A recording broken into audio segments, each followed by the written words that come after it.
ধর্ষণ শব্দটা এখন অনেকটা ডাল ভাতের মতো সস্তা একটা টপিকস হয়ে গেছে, নিত্য নৈমিত্তিক ব্যাপার। এটা নিয়ে বেশি কথা বলার কিছু নাই, এটা নিয়ে রিপোর্ট করার কিছু নাই, এটা নিয়ে থানায় গেলে আপনি রিপোর্ট লেখাতেও খুব একটা সুবিধা করে উঠতে পারবেন না, আপনাকে সেরকম কোনো সাপোর্ট করবে না। একবার তো আপনি টর্চারের শিকার হয়ে এসছেন, থানায় যখন আপনি যাবেন রিপোর্টটা লেখাতে, তখন আপনি দ্বিতীয়বার ধর্ষণের শিকার হবেন। গত 14 তারিখে সাভারে একজন শিক্ষার্থীকে 3 জন মিলে ধর্ষণ করে, বাসের ড্রাইভার, বাসের হেল্পার এবং আরেকজন অ্যাসিস্ট্যান্ট ছিল, 3 জন মিলে। সেটা নিয়ে আমরা এখন অব্দি সেরকম কোনো কিছু দেখছি না, সেরকম কেউ কোনো ধরনের কথা বলছে না। কিন্তু কেন? যদি এটা হতো নির্ভয়া কাণ্ডের মতো, যদি এটা হতো তনুর মতো, যদি এটা হতো আরজি করের মতো, তাহলে কি আমরা কথা বলতাম? আমরা কি সবসময় মানে একটা মনোটনাস বিষয় নিয়ে থাকি যে আমরা এই বিষয় নিয়ে কথা বলবো, এই বিষয় নিয়ে কথা বলবো না? কারণ মেয়েটা ধর্ষণের শিকার হয়েছে, মেয়েটা তো মারা যায়নি আসলে। যখন মারা যাবে তখন আমরা এটা নিয়ে কথা বলবো।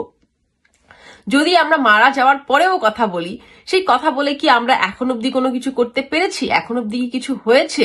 মানে গত 10 বছরে যদি আমরা রিপোর্ট দেখতে যাই, মানে কুমিল্লার তনু হত্যা থেকে শুরু করে 10 বছর হয়ে গেছে। 2016 সালে তনুর যখন ডেড বডি দ্বিতীয়বারের মতো কবর থেকে তোলা হয় ডিএনএ টেস্টের জন্য, এরপরেও কিন্তু তার ধর্ষককে এখন অব্দি খুঁজে পাওয়া যায় নাই। মানে কুমিল্লা ক্যান্টনমেন্ট এরিয়ার মধ্যে একজন মেয়েকে ধর্ষণের শিকার হয় এবং সেই মেয়ে হিজাব পরতো, সেই মেয়েকে ধর্ষণের শিকার হয়, সেটা একটা গেছে।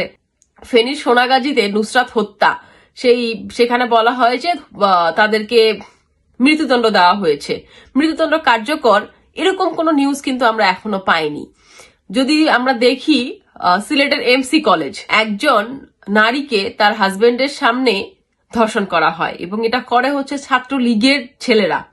মানে তখন না হয় আওয়ামী লীগের সরকার ক্ষমতায় ছিল, এই জন্য তখন কোনো কিছু হয় নাই, বা এরপরে কি এটা হবে, বা বিএনপি আমলে কি হবে, এটা কি মনে হয়? বা ইন্টেরিম কি করছে আসলে? ইন্টেরিমের মধ্যে আমরা বলি মুর্শিদা আপা, সৈয়দা রিজওয়ানা আপা, আমাদের তাসনিম, যারা সবাই মিলে এখন হচ্ছে ফটো সেশনে ব্যস্ত, তারা সবাই মিলে একটা কি জানি শুট করছে।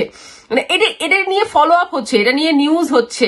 হাদির ভাই শহীদ হাদির ভাইকে যুক্তরাজ্যে সহকারী হাই কমিশনারের পদ দেওয়া হচ্ছে, এটা নিয়ে নিউজ করতে পারে আমাদের নিউজ পেপারগুলো।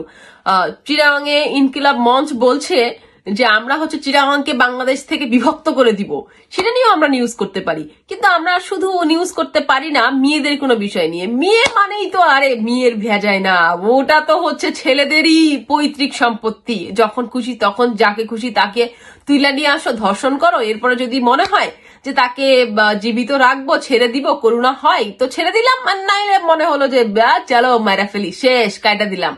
আমরা এরকম ঘটনা দেখছি নোয়াখালীতে 2018-19 সালের দিকে। তাদের তো নোয়াখালী আলাদা বিভাগ চাই, মানে সেরকম একটা বিষয় থেকেও হয়তো হতে পারে যে প্রতিদিন তাদের হেডলাইনে থাকতে হবে, তাদের 7 দিন পর পর একটা করে নিউজের হেডলাইন হতেন তারা, সেটা হচ্ছে ধর্ষণের নিউজ। মানে আজকে একজনকে ধর্ষণ করা হয়েছে, আজকে একটা মেয়েকে ধর্ষণ করা হয়েছে, আজকে হচ্ছে ছাত্রলীগের ছেলেরা তাকে ভোট দেওয়া হয় নাই এজন্য সেই মহিলাকে যে ধর্ষণ করে। এবং আরেকটা যেটা ঘটছিল যে একজন মহিলাকে সম্ভবত 12 টুকরা করা হয়েছিল। মানে আমি তখন কান্ট্রি ডেস্কে ছিলাম এবং মেইলে প্রতিনিধি যখন ফুটেজ পাঠান যে হাত পায়ের টুকরোগুলো, মানে সেটা দেখা যে কি পরিমাণে বিভৎস একটা বিষয়, মানে কল্পনা করা যায় না। এগুলো হচ্ছে আপনাদের কাজ, আপনারা হচ্ছে এই ধরনের কাজগুলো করতে পারেন। এবং এটা দিয়ে আসলে কি হয়, দিন শেষে এটার কোনো রায় নাই, এটার কোনো বিচার নাই। এই যে আমাদের পাশের দেশে কলকাতাতে আরজে করার যে ঘটনাটা ঘটলো, এটা নিয়ে অনেক হইচই হলো, এখানে হচ্ছে বড় বড় সব হাত দেখা গেল। দিন শেষে কি হলো, মমতা ব্যানার্জির মতো মানুষও রাস্তায় দাঁড়ালেন, স্লোগান দিলেন, পায়ে পা মিলায়ে চললেন এবং উনিও বললেন যে হ্যাঁ এটার বিচার হবে। দিন শেষে কি হলো, ওই 4th ক্লাস কাউকে একটা ধরে নিয়ে আসে, বললো এটা হচ্ছে ধর্ষক। মানে কয়েক বছর আগে ঢাবির এক শিক্ষার্থী যখন হচ্ছে সাভার ক্যান্টনমেন্ট এলাকায় ধর্ষণের শিকার হয় এবং সে যখন বলে যে কয়েকজন ব্যক্তি ছিল, 4 জনের ঊর্ধ্বে, 4 থেকে 5 জন, কিন্তু এরপরে কি হলো, মানে ডাক্তারও বললো যে ডিএনএ টেস্টে 2 এর অধিক সিমেন্ট পাওয়া গেছে। তারপরে একজন মজনু বলে একজনকে দেখানো হলো যে সে হচ্ছে রেপিস্ট। মানে খুবই ইন্টারেস্টিং বিষয়। মানে কি উপর থেকে এগুলোকে দেখানো হয়। মুনিয়া হত্যা, সবাই জানে আনভিরের এটা হাত ছিল, মুনিয়াকে হত্যা করা হয় এবং এটাকে পরে কি হলো যে মুনিয়া আত্মহত্যা করেছে। এই হচ্ছে আমাদের দেশ, এই হচ্ছে আমাদের অ্যাক্টিভিস্ট, এই হচ্ছে আমাদের সাংবাদিকতা। সাংবাদিকতা আপনারা আসলে কোথায় করেন?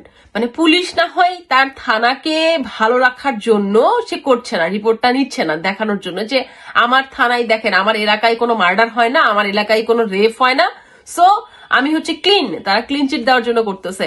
আপনি সাংবাদিক ভাই, আপনার কাজ কি? আপনি কি করতেছেন বৈশা বৈশা? আপনি কি কোনোদিন একটা ফলো আপ করেন? কোন একটা নিউজের ফলো আপ করেন? নিজ থেকে করেন? দেশের কি কেউ নাই নিজের পয়সায় নিজের থেকে লিখবে একটা লাইন যে রেগুলার সে একটা নিউজের ফলো আপ করবে যে আমাদের ধর্ষণের কোনোদিন কোনো মৃত্যুদণ্ড কেন হয় না, কোনো কার্যকর কোন ধরনের কোনো রায় কেন আসে না, সেই রায় যেটা আসে সেটা কেন কার্যকর করা হয় না, এটা নিয়ে বলার মতো কি কেউ নাই? নিজেদের কথাও তো বলতে পারেন না সাংবাদিকটা। নিজেদের ওয়েস বোর্ড নিয়ে বেতন পান না, কেউ একটা ওয়েস বোর্ডের বেতন পায় না, একটা দুইটা পায়, যে একটা দুইটাতে পায় সেটাও আবার হচ্ছে যে ধাম করে যখন চাকরিতে ছাঁটাই করে ফেলে 23 জন 36 জন সবগুলোকে একদম লাথি মেরা বাইর করে দেয়।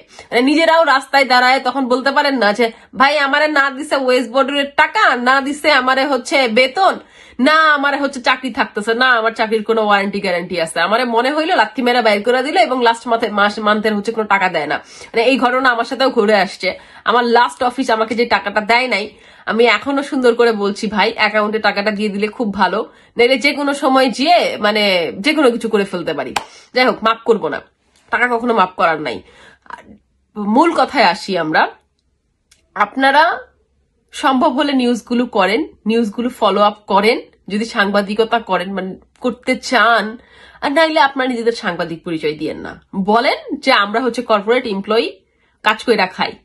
যদি আপনাদের ওই হাদির নিউজই করতে হয়, যদি আপনার ওই ট্রাম্পের নিউজই করতে হয়, দেশের কোনো উন্নতির নিউজ যদি আপনারা করতে না পারেন, নিজেদের পরিচয় দিয়েন না আমি সাংবাদিক, পরিচয় দিয়েন কর্পোরেট কাজ করি, বউ বাচ্চা নিয়ে ডাল ভাত দুটা খেয়ে বেঁচে আছি।